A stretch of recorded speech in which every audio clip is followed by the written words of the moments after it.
যুক্তরাষ্ট্রের শুল্ক নিয়ে দর কষাকষিতে সবচেয়ে চ্যালেঞ্জ ছিল বাণিজ্য ঘাটতি ও পণ্যের একমুখী বাজার। তাই রপ্তানি পণ্যের কাঁচামাল ও জ্বালানি আমদানিকে কাজে লাগিয়ে সমঝোতায় পৌঁছানোর চেষ্টা করা হয়েছে।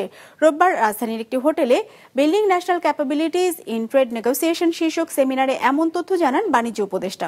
ওয়ালটন এখন দেশের সীমানা পেরিয়ে পৌঁছে গিয়েছে 50টিরও বেশি দেশে। ওয়ালটন, ঘরে ঘরে, বিশ্বজুড়ে।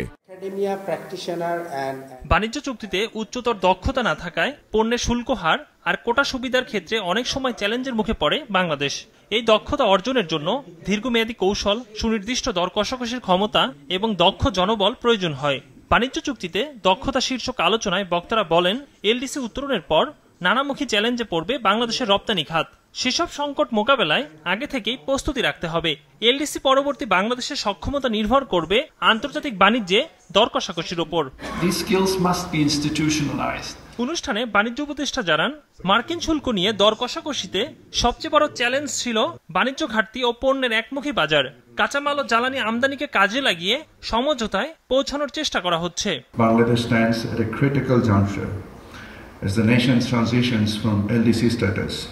The ability to negotiate effectively has become paramount for securing a favorable trade agreements and sustaining a long-term economic growth.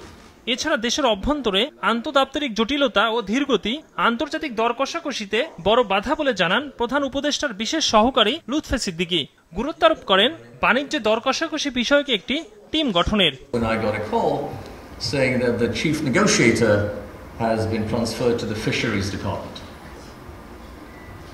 And so I had to find the public administration senior secretary and beg and plead with him to keep her in her place. A week later, another one of the negotiators got pulled and was going to, I think, the jute ministry. I mean, it's incredible the kind of unrelated ministries they can put them in. So I got an agreement with the public administration ministry that this is the ring-fence team that will not be touched for the duration of this government. It is not exactly institutionalization, but at least it's an ad hoc arrangement. বাংলাদেশের ব্যবসায়িক ব্যবস্থাপনায় নানা সীমাবদ্ধতা আছে বলে মন্তব্য করেন British high commissioner. যুক্তরাজ্য বাংলাদেশের জন্য শুল্ক সুবিধা অব্যাহত রাখবে বলেও আশ্বস্ত করেন তিনি। They will continue to get duty-free access to the UK even after LDC graduation. It's the most generous global trading scheme and Bangladesh is the biggest beneficiary. আন্তর্জাতিক বাণিজ্য সম্প্রসারণে রপ্তানির বাজার বহুমুখী করার বিকল্প নেই বলেও উঠে আসে আলোচনায়। ইকরামুল ইসলাম খান, বিজনেস রিপোর্ট, মাছরাঙ্গা টেলিভিশন।